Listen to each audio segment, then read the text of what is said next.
Hey, what is up, everybody? I want to talk about crosshatching.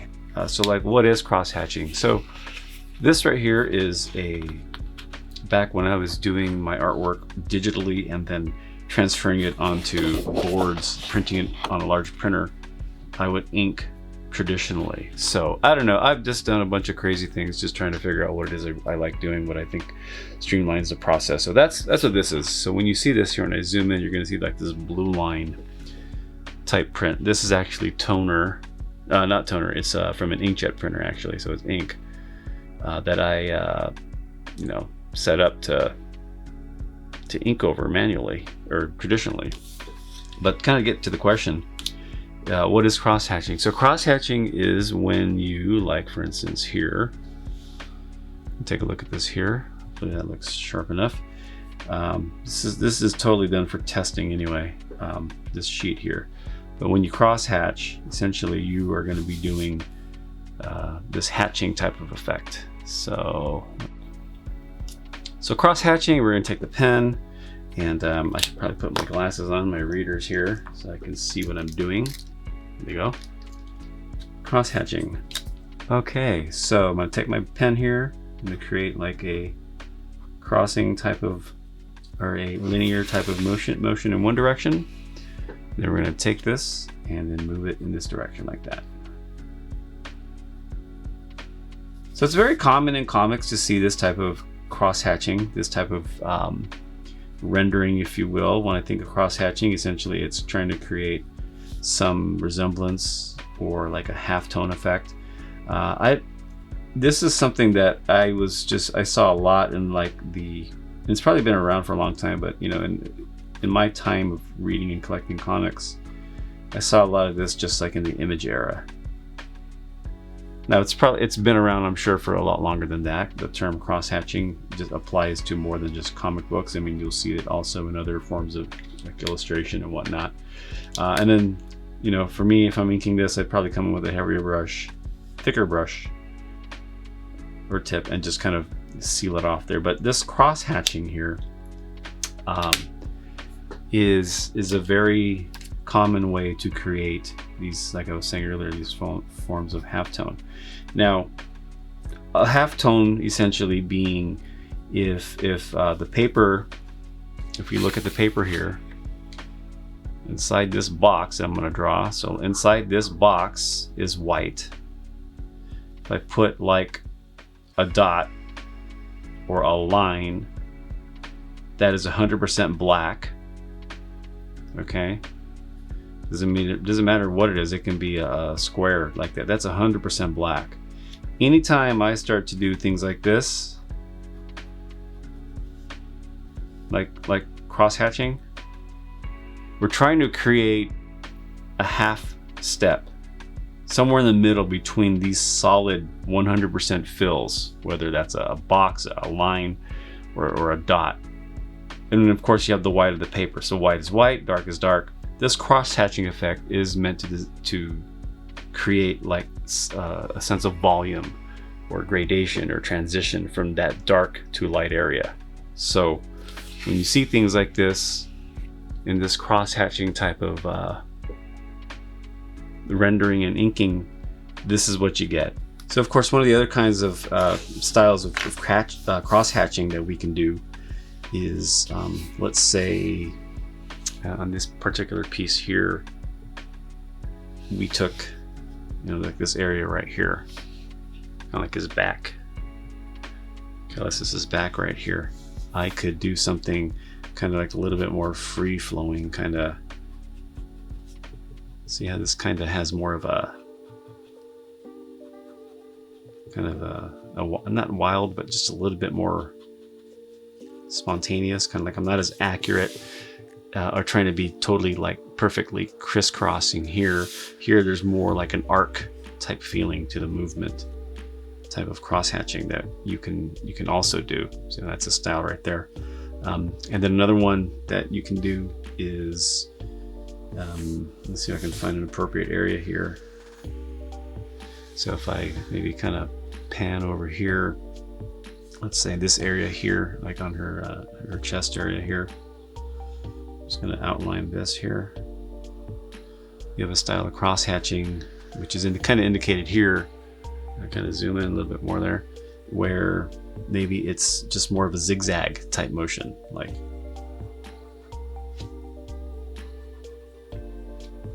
you're just zigzagging, and it's not really crossing, but it's creating like this kind of feeling of this type of style of hatching.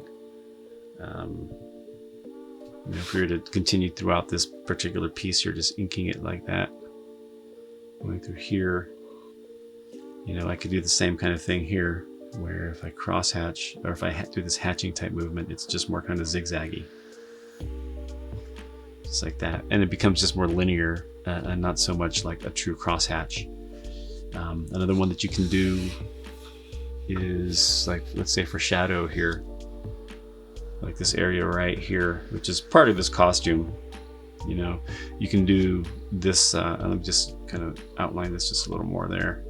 Another type of inking that you can do is like this sort of like basket weave type of effect here.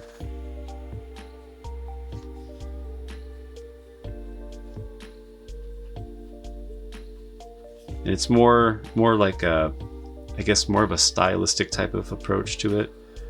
It's like kind of creating this texture that, it kind of looks and feels like a basket weave if you look at it. Form of cross hatching right here.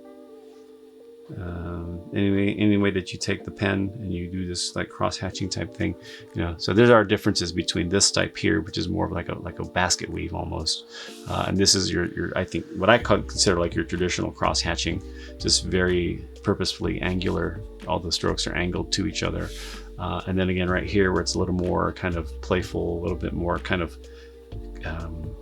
what's more contour like, because I'm kind of trying to round and match maybe the curve of the back here, and playing with that, utilizing that. And then you could also, of course, use your brush to kind of create like a type of cross hatching as well, which has its own effect, right? Its own look. So if I take the brush and I decide to do this kind of thing here, and then I decide to cross hatch it maybe like this, combination of a zigzag, you get the idea. You can have fun with all the different types of cross hatching that you can come up with, or that are just something that you find that is fitting the particular assignment or the feel of whatever the story is or the characters. So yeah, there's different ways you can cross hatch essentially with brush or pen that you get. And you see a lot of it. There's lots of different art styles that have this, artists I should say, that work in this style.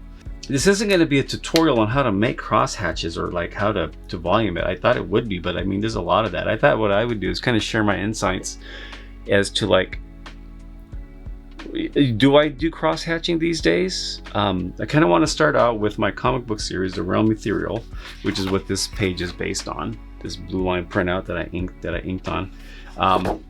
And take a look at how my series kind of like evolved, and for that I'm gonna have to break out the iPad, because we're gonna kind of go back to the very original, the beginnings. Let me open this up here. The beginnings of my comic book series here. So here we are in Procreate. My comic book series, The Realm Ethereal, began as a digital type of experiment, digital art experiment. In Procreate here, a bunch of pages here. I'm going to pull up one in particular that I think just shows the cross-hatching phenomena. Well, it's not really a phenomena, but it's a style for sure. So I'm trying to zoom in here a little bit. Oops. We'll zoom in, and then I may even zoom in a little bit more in Procreate. So in this area here, you see a lot of this like really kind of almost whimsical, kind of scattered cross-hatching type of render halftone, right?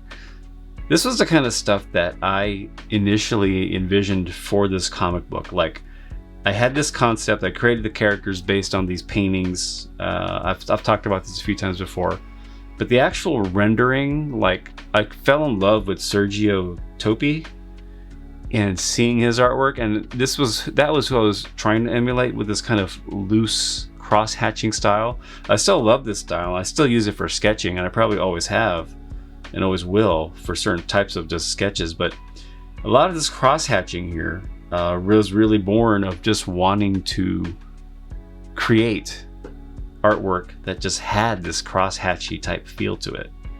And of course, working digitally, I felt like I had major safety net to just try something out and then walk away from, or just undo it, Command Z it. But here you can see more cross-hatching as a way of creating that. And again, this is a style that I've always liked doing. I mean, my comic book series started out working in this kind of cross-hatch type of rendering and inking. You know, like I said, I started out digitally with this, and what I've done, obviously, you know, over the last 5 years in creating this comic book series is continued to work both digitally and traditionally. And of course, recently I've switched to doing it mostly entirely traditionally. But I want to look back at like the artwork here that I have within this series with that cross-hatching and like kind of just talk about it a little bit. I've got within the figure work here, if we look, we have, you know, that similar type of cross-hatching right here. There it is, very similar to what I just showed in that sample I kind of did a little inking on. That cross-hatching has a nice effect. However, I think if it's done sparingly, at least from my perspective and how I see what the final output of this artwork is I actually want to minimize the amount of cross-hatching, especially when it comes to cross-hatching on the character themselves, like the figures. Like for instance, here's Onu here. You know, there's not a whole lot of cross-hatching on him, but there's a lot around him. You know, the kind of like the nebulous background is done with a cross-hatching style, and I think that's fine for that. If you look here, here's another piece. This was actually done a while back, but there's quite a bit of cross-hatching in here, and I think, you know, where it makes sense, I'll use it, like right in this area here. A little bit, you know, not really cross-hatching. There's a tiny amount there, and that's fine. It's almost like a very delicate approach to cross-hatching, to some feathering, which is really kind of what I prefer to do with the inks these days. But definitely cross-hatching has, like, it's a very cool effect. Like right here, kind of like in the end parts of his cape here, you see I use a lot of that cross-hatching to create more of a dramatic effect. Actually, it's in this instance it was really just to create areas of dark to contrast with the light, and that cross-hatching helped create that transition, that gradation, right? The hair, I really don't think there's any need to cross-hatch hair, because that just, it doesn't look right. I mean, I guess it depends on the type of the hair, and everything is open to interpretation and expression when you're an artist, you know. But like for the hair, I just like using the brush straight the way it is, and just kind of, you know, inking that, just kind of like this pulling motion, kind of emulating the hair. Not saying that I didn't cross-hatch somewhere. I'm sure I did somewhere in here. I don't really see any, but to me the hair is just kept really fluid. And to me, when you cross-hatching is not fluid just in and of itself, just the pattern itself, the texture that you create. So great when you don't want to make something fluid, I guess, but at the same time you can kind of get mixed results. So you know, speaking of mixed results, I'm not saying that I don't like what I did here, but again, some of the cross-hatching here on this 2-page spread, let me kind of zoom in here so you can show some details here. I did a lot of it here in this shadow area because really I was just messing around, kind of, you know, effing around. Didn't really care how that turned out. It just had to be dark. And so I think cross-hatching works really well for instances like that. As we kind of pan through the page here a little bit more, looking at these characters here, here's a little bit of cross-hatching in his cheekbone area. You can see that right here. That works. However, right here, I get more of like an effect of I'm not really sure what it is. I mean, it's implied because you can see that, you know, that's obviously he's Calestus here has like kind of like a towel, a large kind of ethereal towel wrapped around himself, or like a loincloth or something that just has a life of its own. And I really went to town with just being a little bit more expressive and just putting cross-hatching just because I freaking felt like doing it, and I thought it would look nice and create a nice contrast to the artwork. In other words, the cross-hatching created kind of a grayscale effect, kind of a halftone effect that darkened the area to kind of show, put more emphasis on the figures here. So this is a little bit darker, and this is creating, you know, it's allowing this part here to pop more, right? Because you've got that contrast. So the cross-hatchings also create an obvious texture that could call attention to itself, but you know, it's art, right? So I try to be somewhat methodical with what I do, but at the same time, I kind of will let things just kind of happen and develop, especially when I'm inking, because to me, that inking part is a portion of the combo creation is my favorite part, and I allow myself to get a little bit more creative and a lot more daring, if you will. I want to be brave when I put down my strokes down, and just put it down and then kind of move on. Here's some cross-hatching here in her kind of her nether area there, the crotch, that part of her bathing suit, her skimpy bathing suit. But yeah, cross-hatching, you can have a lot of fun with cross-hatching. Here is another double page spread where, again, I think I practiced a little bit of restraint, trying not to do too much cross-hatching. And in a moment, I'm going to show you what a lot of cross-hatching is, and it's my own work. But I mean, I use it a little bit more sparingly, if you will. I like to really focus more on solid dark areas, shadows here that I can put down, because I think it creates a better sense of contrast. But not to say that I'm not cross-hatching. It's very minimal. There's some here in his armpit area here, kind of going into the inside of his tie-in with his outer inner pec to his bicep to, you know, the tricep and whatnot, the inner head. But again, I'm not intentionally trying to do a lot of cross-hatching in my work. Again, using it in certain areas where it's almost like that's where you do your token cross-hatching, like in this cheekbones again right here, a little bit of shadow underneath his neck going into that area. Again, the cheekbone area, side of the face, you know, it's just take it for granted. You're going to put cross-hatching there. It just seems like that's just what all artists have done before and will continue to do.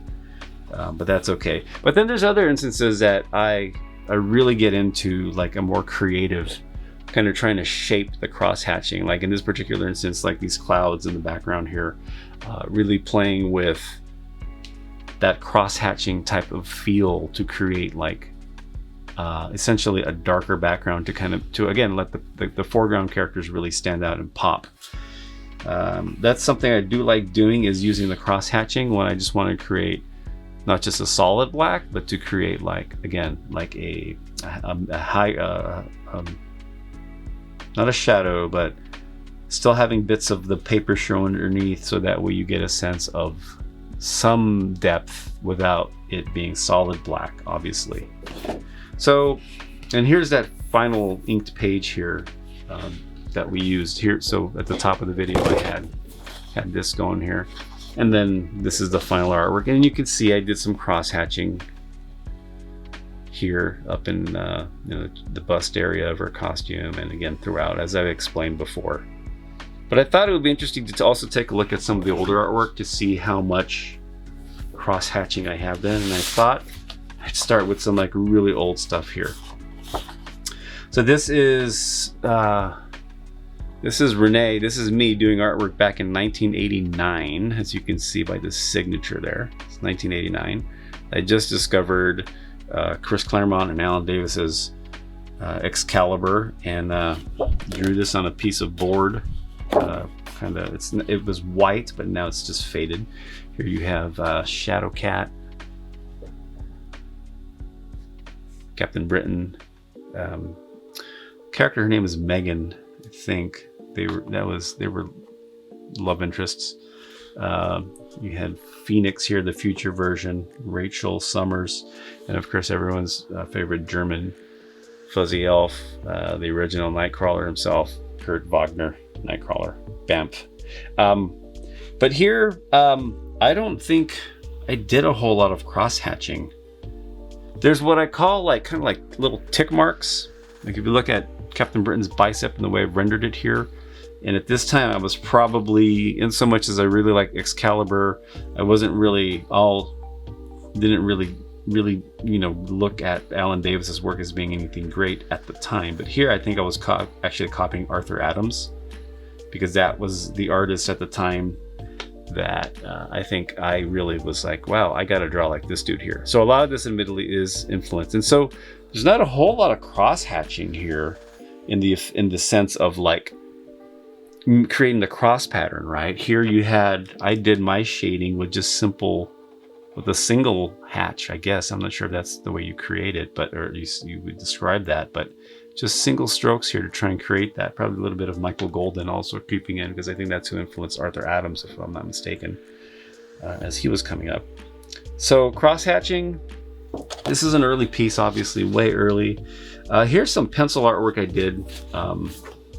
The name says it all, Electra. And this, I don't remember what year was this. Did I put a date? 91. It says 91 here in the corner. So I'm about either a junior high school, so I'm about 17 years old. And my concept of rendering here, this is actually using a little bit of tone, but also a little bit of cross hatching. And then there's this influence here that I'm going to say that Todd McFarlane from like the 88, 89 Spider-Man, Amazing Spider-Man for Marvel, this like put a line and put some little speed lines here and there. That's where that, I was going to say something. That's where that bleep came from. But I mean, it was something that I did. I mean, I was all of, again, 16 years old, probably 17.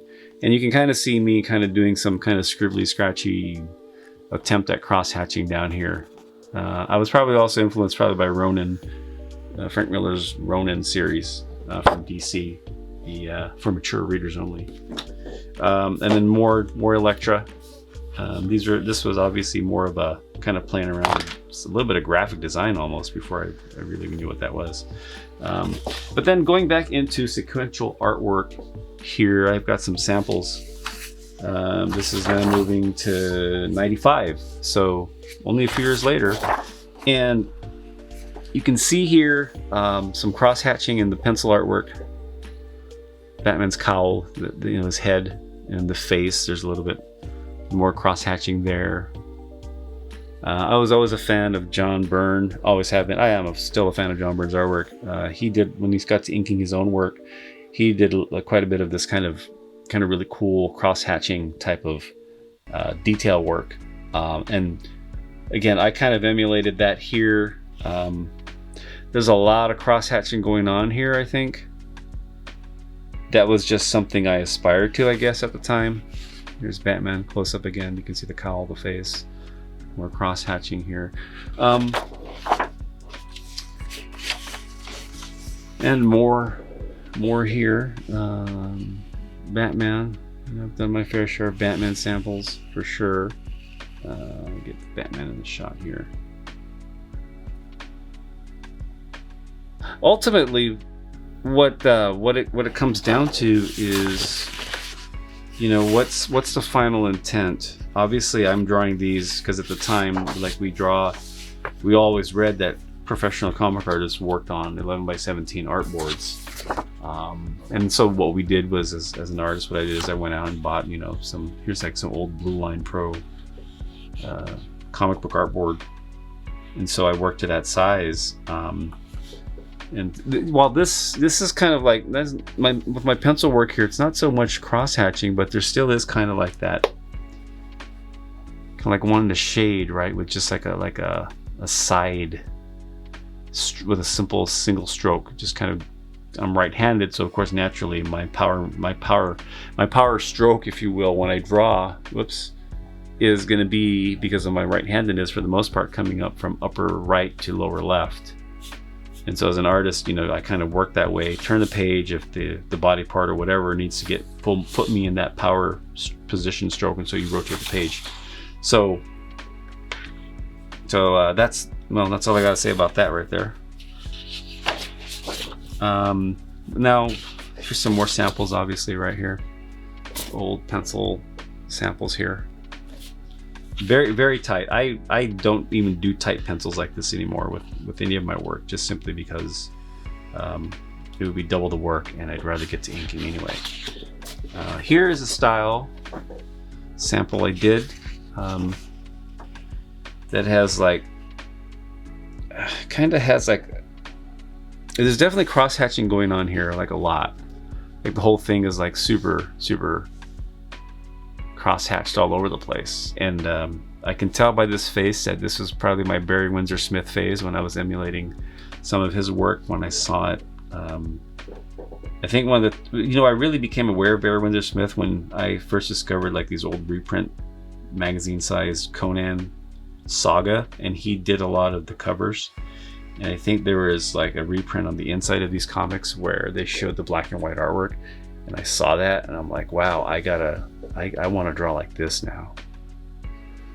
So a lot of this cross-hatching type of rendering for really almost like the whole page is done in this kind of pointed, you know, a lot of this cross-hatching type stuff in here. So, and I know there's like more severe forms of cross-hatching, I guess, if you want to call it that. This was an entire series. I mean, I lettered this as well, like by hand on these sheets, which was fun to do, I guess, at the time. But one of the things that I didn't figure out so much later on was like when you draw comics like this, when you put a crap ton of detail and cross-hatching into the artwork, one thing you have to keep in mind is like, okay, you're going to print this. How's it going to reproduce when it's scaled down in size? So when you look at this up close, it's like, wow, look at all that detail. But like, if you could just imagine now within the context of looking at this on whatever device you're looking at, as we scale back, pull back, that stuff just kind of, it all closes up anyway. And depending on how you're printing this, and especially back in the day when I was reading comics, you know, the like 84, 85, 86, they were still printing on newsprint. And this stuff could close up what they call like, you know, dot gain. I used to work in printing, so I know all about this stuff. You know, kind of ink you put down, your total area coverage versus the type of paper versus what kind of press is it on, web press versus a sheet-fed offset press. There's all these factors, but this was all way before I even knew what that was all about. So I drew this artwork with the intention of it just being viewed at the size at which I drew it. I didn't realize it was going to be shrunk down. Like when I look at this stuff now, like there's some like really cool mushrooms I drew in the background here that I'm just noticing. But and I guess these are really cool details, but it's so small. And I mean, if this gets reproduced at comic book size, all that stuff's going to get lost. And that's what happens with a crap ton of cross-hatching. It can all just get muddied up and close up on you when you look at it when it's printed. Of course, I know nowadays we've got different devices. You got mobile, you got desktop, you've got your iPads and whatnot. But you know, moving along, you know, back in 2009, I was becoming much more aware of shadow and not having to rely so much on cross-hatching. And so, like in this piece here, I'm playing more with like the shadow, like these solid dark areas that I'm laying down, and then maybe adding a little bit of some kind of cross-hatching right here, again, just to create that transition, and like that quote-unquote halftone. So cross-hatching, you know, I love cross-hatching. You know, there's places for it, but I would say just in general right now, I'm kind of minimizing the amount, especially on the figure, and just using it sparingly. I'm going to kind of transition over to some other pieces here, kind of from my Axis Slayer comic book series that I did back in 09. Still the same time frame as that last piece we just saw. But again, I was really doing a lot more inking with a brush. I cut my teeth inking with the Winsor and Winsor Newton Series 7 brush. And man, you talk about a fine brush.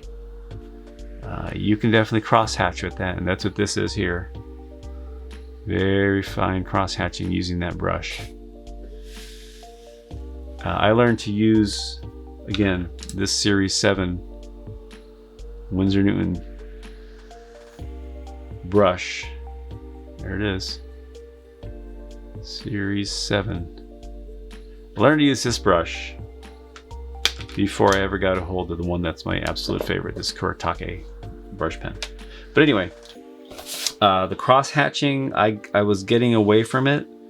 I think one of the things I discovered was that if the shot was going to, like, what I mean by the shot is the artwork within the panel was going to be larger, you can get away with doing cross hatching. Like, for instance, the total, compared to the total size of the overall page versus what the size of the panel versus the whatever's in the panel. This is a super large close-up. There's the dragon's nostrils, its eye, part of it's like a eye bridge or eyebrow, where its eyes kind of fold, top of the head, top of the eye, over the eye socket. Then yeah, I can use some cross hatching there. But as we get into the figure itself, I learned to kind of like, okay, smaller shot, we're not going to cross hatch this stuff because it's just not going to reproduce well. So I didn't do it within the figure. And I guess that's my big takeaway is like cross hatching within the figure. I've discovered I kind of have to be judicious with how I create these cross hatches. And so as a result, you will see, I mean, we're going to see some cross hatching, you know, in some of this inking here. But again, like sparingly, right? A little bit of cross hatching here. I mean, just a tiny amount, I think. Yeah, I mean, barely. It's more like feathering as opposed to cross hatching.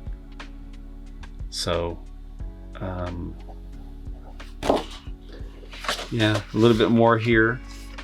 Again, the dragon, this dragon's neck, I did a little bit of cross hatching up here, as we can see right there. So and then of course, if we get to what again is the ultimate purpose of the artwork itself, we talk about cross hatching, but again, like what is the purpose? Actually, I got one more piece to show, and then actually I have a few more. Back to my Axis Layer series. So here's where you can really have a lot of fun with cross hatching, is with backgrounds, and this is very similar to kind of what I did with like the raw material when I was working digitally. Is this cross hatching here really plays a great role in kind of creating this atmosphere in the background. See, I like using cross hatching for that because it's almost like drawing gnarly old trees. You can't say it's wrong just because if it looks gnarly, it has to be accurate to a certain degree. But again, there's such a freedom to being able to kind of draw these kind of marks here. Of course, when you're then tying it into like the shape of a dragon's wing, and then having to create these cross tie-ins here to create gradation, then yeah, you kind of have to know what you're doing, or at least be more thoughtful of that part of cross hatching. But then I'll tell you what, I mean, cross hatching is fun, has its moments, but at the same time, kind of get tired of doing it, and that's kind of where I fell into. I had this experiment. I'm going to show you these pages. This same character you might recognize, but what I actually attempted to do here with these pages is actually draw the comic at final size. So this is 2010. This is dated up here. And so I figured, well, if I can draw the artwork at 100% the size that it will be reproduced, then I don't have to worry about working larger 11 by 17 and the artwork closing up on me when it prints down to standard comic book size. And so what you got here is very much like, okay, the artwork is pretty much going to be reproduced at this actual size. And so all the cross-hatching should work out because there's no reduction. It was drawn at 100%. So I did like a couple of pages like this. So it's almost like opening up a comic book right here, right now, and looking at all this cross-hatching. I'm gonna kind of zoom out so you can see this. But you know, you look in here, and I had fun doing this, don't get me wrong.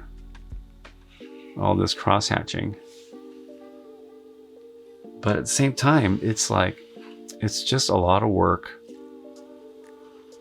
And it's going to bring me to one of my bigger gripes overall when it comes to comic book production these days versus back in, like, you know, before we had the introduction of computers, is this artwork was drawn black and white and it looks a certain way, and if I'm thinking just black and white as the artist, not aware of color, but again, you had to, because the idea was that these were going to be colored. If I'm thinking just black and white, then the artwork exists to be reproduced in a black and white format. And so I'm going to jump over to my comics here. So as I mentioned before, my Realm Ethereal series was originally designed and drawn, the comic book artwork, to be in black and white. So what that means is the artwork was of course meant to be cross-hatched in a style that, as I mentioned before, I was kind of looking at Sergio Topi and kind of wanted to emulate his style. But the final artwork was made to be black and white. And I actually did initially publish this artwork as black and white because I just wanted it to be a black and white comic book. And what that means is when you look at it, you only see the art that the not the color artist, but the artist who did the drawings and renderings, you only see what they intended for you to see, and that's essentially their work, their brush strokes. Again, all this was done in Procreate back in the, you know, five years ago, I think now. Crap ton of cross-hatching. Here's that one page we looked at the start on the iPad. And it's, to me, the cross-hatching, if you're going to do it like this, I think it's best served black and white without a colorist going in and kind of obscuring or kind of even hindering or taking away from the artwork. That's my big kind of gripe with current comics today, is the digital coloring. There's definitely some artwork that is, to me, the penciler inker combo that is so beautiful that sometimes you get to add color to it and then you lose a lot of the detail that artist put in there. As it turns out, a lot of people who saw this artwork thought it was beautiful, but they, you know, I decided, okay, I'm going to add color, and they're like, wow, we really love the color. And I think as a society, we just see color more as like, it's just more. And I'm not going to lie, that there's a major selling point, and that's the reason why I do it. But I think if you're going to cross-hatch, then like go all out. If you want it to be seen, put it to you this way, the artwork to be seen, do it as a black and white, and go bonkers with your cross-hatching, because I love cross-hatching. Don't get me wrong, I love doing it. Like here, I was in my cross-hatching prime. Look at that, I just cross-hatched the crap out of this. Tons of cross-hatching here, kind of like organic looking kind of stuff, right? So again, the intention was to do this as black and white, and that's the reason why it holds up, in my opinion. So I think that one of the reasons why I got away from it is because, in so much as this is the start of my comic book series, I realized that color was an important thing to have for it to be viable in the market. This is just, you know, the business side of me realizing that, okay, if we're going to go into this market, we're going to do color. And so while I don't think cross-hatching, you know, you can't have it in comics, I mean, it's still a nice look. I just think that it tries to do something, and then the color that you add is trying to do something else, and I kind of think they kind of clash a little bit. That's just my personal opinion. Maybe that's the reason why I just am only working and drawing for myself, because that's kind of where I'm at right now. And so here's that page in full color. I think it looks great. I colored it myself. I don't claim to be the best colorist, but again, I'm making it work here. But when you look at some of my, I'm just going to kind of pan through here, some of the work I've done here. Cross-hatching definitely is kind of a mixed bag for me when I look back at it now. And so let's see, did we look at everything I was going to look at here? So yeah, so pretty much, when you look at my more recent stuff here, I try to kind of minimize the amount of cross-hatching, especially within the figure. So now when it comes to inking, like in the figure, like here, like I'm more apt to put more of this kind of stuff in here, these kind of darker areas, to just put a mark down and create, if that's a shadow or that's something reflective, just trying to essentially keep it simpler and keep it cleaner. My cross hatching again here is minimal. There's some of it here where I think it's necessary, but if I don't have to cross hatch, I won't. Again, here's, I love doing these kind of cross-hatchy space background type things. But for the most part in the figure itself, I'm trying not to do so much cross-hatching. Or maybe that's just my growth or understanding as an inker artist, is just realizing, the simplicity of a single stroke, if it's placed correctly and it's the right thickness and it's just in the right spot, will speak a lot more than will convey at a minimum the same amount of information with the least amount of work, with less work to it, right? So again, cross-hatching, still doing it, but not to the extent of where, when you look at my earlier pages where I started out, to the point where it's just like really overdone almost. And then of course, these are some of my more recent pages, and still a little bit of cross-hatching, but really playing up more on those shadows. Again, cross-hatching still plays an important role, and it's still a nice look. A little bit of feathering with a tiny amount of cross-hatching there, but more feathering type of look.